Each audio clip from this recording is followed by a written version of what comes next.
Hey guys, so this is another Happy Bee production. This is part 2 in the series of me responding to BuzzFeed's series of questions for white people. Once again, I would like to point out that I am only speaking from my opinions, and in no shape or form am I a representative of white people, Asian people, mixed people, any person other than myself. So, with that in mind, let's begin. This time it is 24 questions black people have for white people. So hopefully I can answer these for you guys. Why do you always make such horrible decisions in horror movies? Because, well, frankly, it's just the trope. Plus, who really makes good decisions in horror movies? Think about it. Most people in horror movies die. It's not cool to split up. Why do you freak out when black people are cast to play white fictional characters? What's the... Because when you're used to seeing something as a certain way, then it's harder to have it changed. It's kind of like how the old Teen Titans, and now there's Teen Titans Go. Everyone dislikes Teen Titan Go with the new Powerpuff Girls versus the old Powerpuff Girls, because we're used to one thing, and when you're used to it, nobody really likes change that much. They want to stay with the nostalgia. They want what they know. So if they know a fictional character as being white, they want anything to do with that fictional character to be white, because that's what they know. Yeah. What's the big deal if Idris Elba plays James Bond? It's different. It doesn't portray what we're used to. That's all. I would go see it twice. Why is a big butt and big lips considered attractive on a white woman, but they're unattractive on a black woman? Beauty is in the eye of the beholder, so that might not actually be true in general. I mean, personally, I don't find either or attractive on any, but that's my opinion, and that is how I view that beauty in my eyes. Someone else will see it in another way. Yeah. I don't really think Miley is the one who created twerking. Really? No, Miley's the one that repopularized twerking. We understand that she's not the one that created it. Most things are not just created. I mean, some things are created new, but at this point in time, most people have done most things at least once before.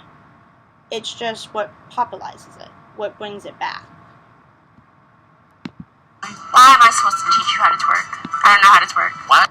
If you don't know how to twerk, then don't teach me how to twerk.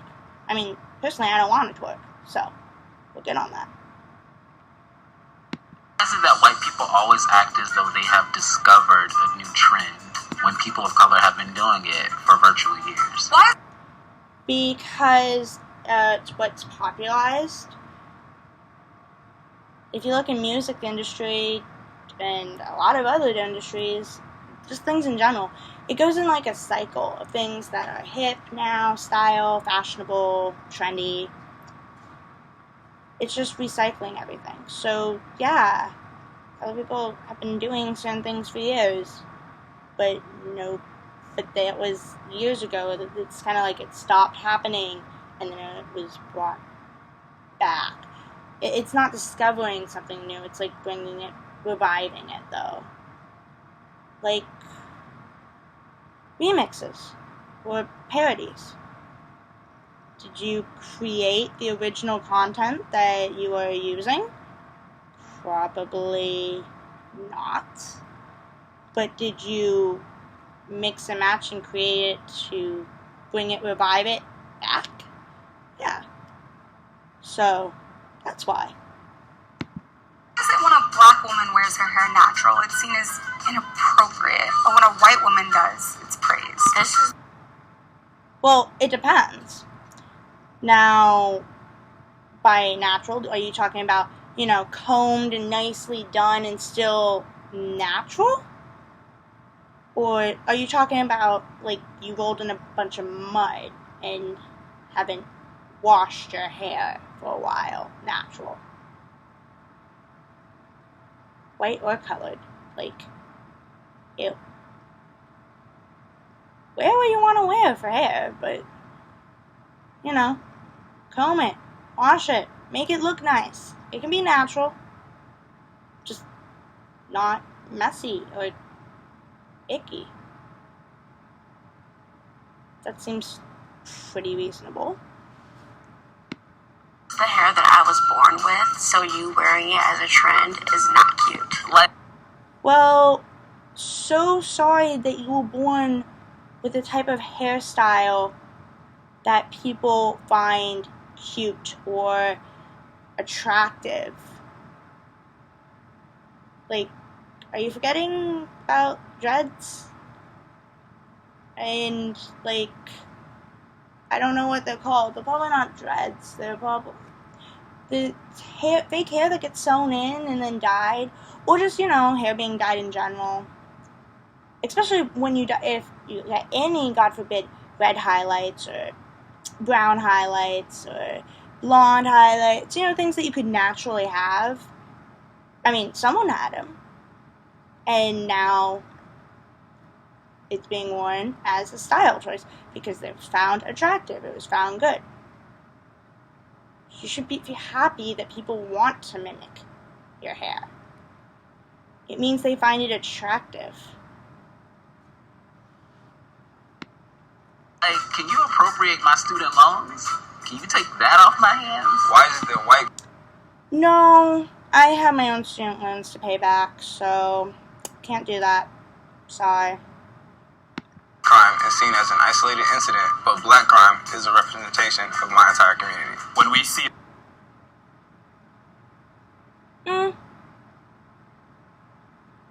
Yeah, I actually don't have any answer for that. Other than maybe how the response is. White person kills a bunch of people, nobody really cares that much. Unless it's like kids or something. And I guess, then it's still considered an isolated incident, sort of. I would consider it because we don't care much, so we don't have much of a flashback. Like, it's kind of like, oh, one of us died. Cool. Well, you guys rally up against them and, like, hey, this person died. This person, tragedy. I think it's more about, like, the after effect or the reaction that changes how people view and how they don't. a story on TV about a white serial killer, I don't automatically assume that all white people must be serial killers too. Why does talking about race make you feel so uncomfortable? Is it because you think that? Okay. Well, one, usually it doesn't, depending on who you're talking to. But why would it make a person uncomfortable? Because, especially in situations where, God forbid, you are a white, straight man, you're told to shut up. You don't get to say that you're racist. If you're told that over and over again, then of course it's gonna be uncomfortable talking about a subject that every time you open your mouth on, people are yelling at you to shut up, or that you're a bad person because you opened your mouth. That you'll be perceived as racist if you talk about race? You don't Yes, that's exactly why. don't really believe that racism is over because we have a black president, do you? Why? No, not because there's a black president. But that doesn't mean that we think that we have all the power either. I mean, everyone's case by case. And let's face it, anybody can be racist or crude or mean to anyone. I mean, yeah, there's the KKK, there's also the Black Panthers. Just saying. Is it so easy for you to notice when there are no white people around, but you hardly notice when there are no black people around? Because it's very easy not to notice when, hey, I'm here and I stick out like a sore thumb. There is nobody around me that looks or is anywhere near what I look like.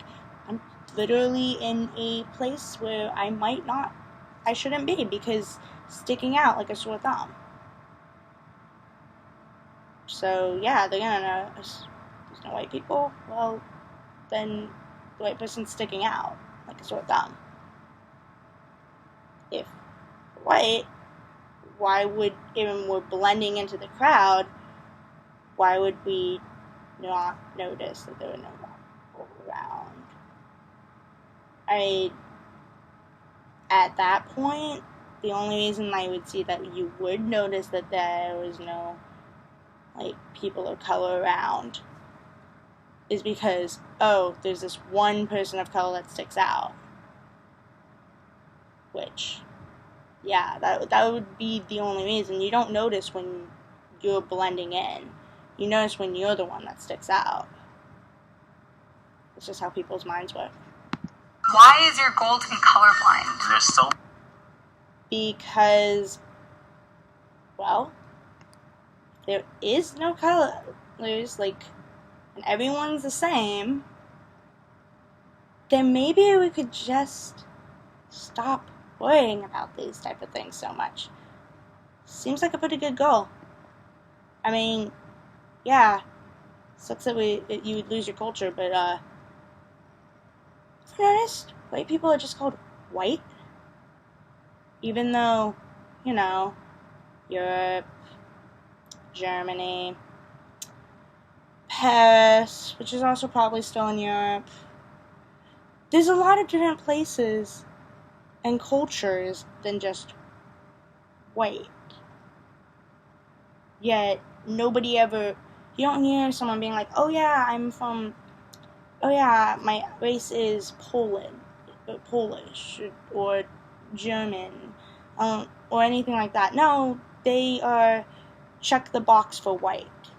So, if you think about it that way, white people are already colorblind to other white people. Everyone's colorblind when it comes to telling the difference between white people.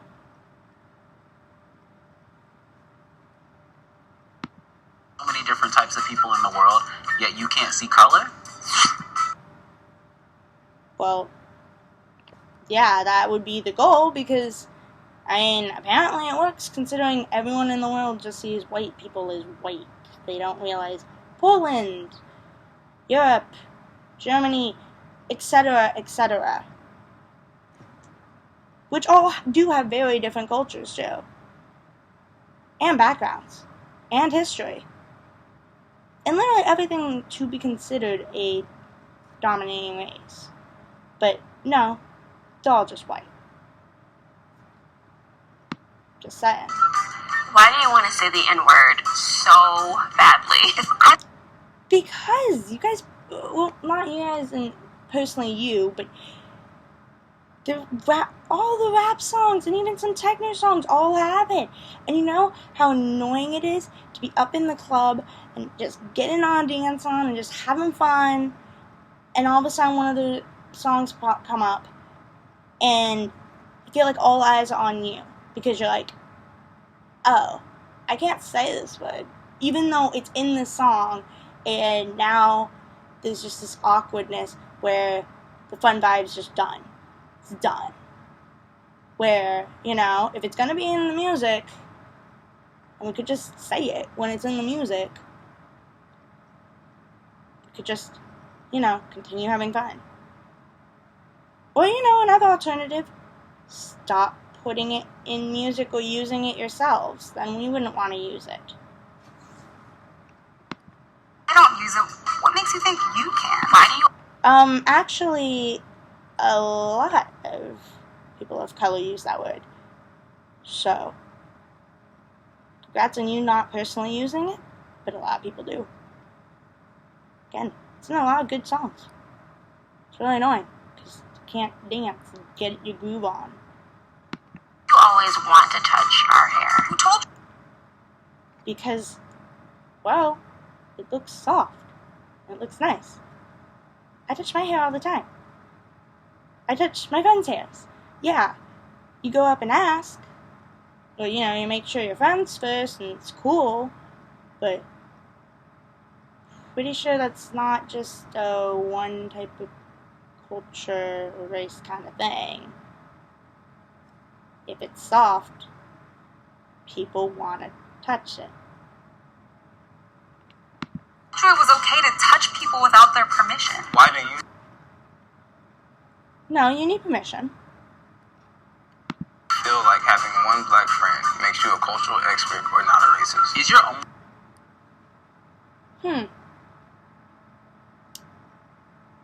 I mean, I personally don't, but I can assume what the logic is, because if you can make friends, or at least have one friend, then probably not racist, because you made friends. And if you were racist, you couldn't be friends. I think that's the logic. I mean, I don't really use that argument, so I don't know. only black friend comfortable with being the reason why you can't be racist? I don't know. I'd have to find someone who is someone's excuse to not being racist and ask them. Yeah. Logic, then I'm not racist. I have a ton of white friends. Why do you feel Well, that's great. It's not a good thing to be racist, so that's great that you're not racist. Cool. comfortable cursing at your parents? Why do you kiss? I don't have a response to that. Personally, I'm not comfortable kissing at even around my parents. But it seems to be a younger generation thing, maybe, like the generation after mine, like the little teenagers now. I'm not really sure, but I don't know. I wouldn't even curse around them. Get so in trouble. Kiss your dog's paw in the mouth. How come you? Who kisses their dogs on the mouth? I mean, statistically, their mouths are actually cleaner than ours, but still. I assume maybe it's because the dog jumps up on them and tries to, lick up all the face and stuff. But I don't know. You can't pronounce black names like Kuvanjane, but can say names like Schwarzenegger, Galifianakis, and LaBeouf just fine. Wow, your pronunciation is actually really good, because I can't pronounce any of those words. Any of them, even the ones you said I was supposed to be able to pronounce, so pronunciation's better. Congrats. As for the logic behind that, it's just how your tongue is trained, and it takes a while to retrain yourself with speeches and stuff, hence why people have accents. And it takes a while for accents to go away or sometimes to be learned. It's just practice speech patterns. Yeah. Why do you feel like all lions' lives matter, but black lives don't? What?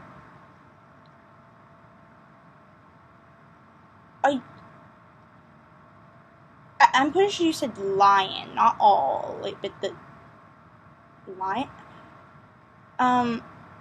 Is this one of those things that I might have missed? With the gorilla at the zoo? Anyways, I would say it's because people care about weird things. And it doesn't mean that human lives in general matter, but yeah, people care about weird things, if you think about it. Plus, in general, remember, we don't care when one of, something, unless it's a kid, something dies, or there's some real reason that we're supposed to care because everyone else cares. Nobody ever cares that much. It's very weird what people care about nowadays. Is a lion's life in Africa more important than the lives of black people here in America?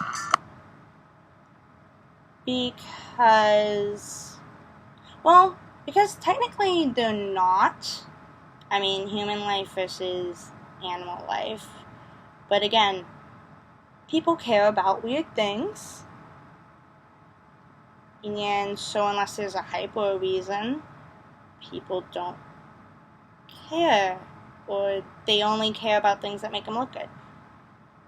It's a weird group mentality a lot of people have. What does Simba ever do for you? I get it. Simba brings me smiles. I mean, have you seen Lion King's song? I just can't wait to be king. Totally not the beat, but whatever. Lion King was an awesome movie. But so was Selma, and so was Malcolm X. Why is it Actually, I haven't watched them too, but I have heard of Malcolm X, so it is on my list to watch. And now I have another one to watch. Thank you. so hard for you to acknowledge your privilege? How does it Because not all of us were actually given it, or at least what our privilege was supposed to be defined. It's very case by case, and the fact that we're supposed to all have an umbrella thing of privilege is not actually true. It's very case by case. feel to not be the spokesperson for your entire race at any given time? I would say, honestly, you tell me. Because I don't have an answer to that. This is where the fact that I'm mixed comes into play, and personally, I do end up being the spokesperson of, hey, Korean culture, learn. No, we don't all eat barbecue all the time. You know, a lot of other stuff too.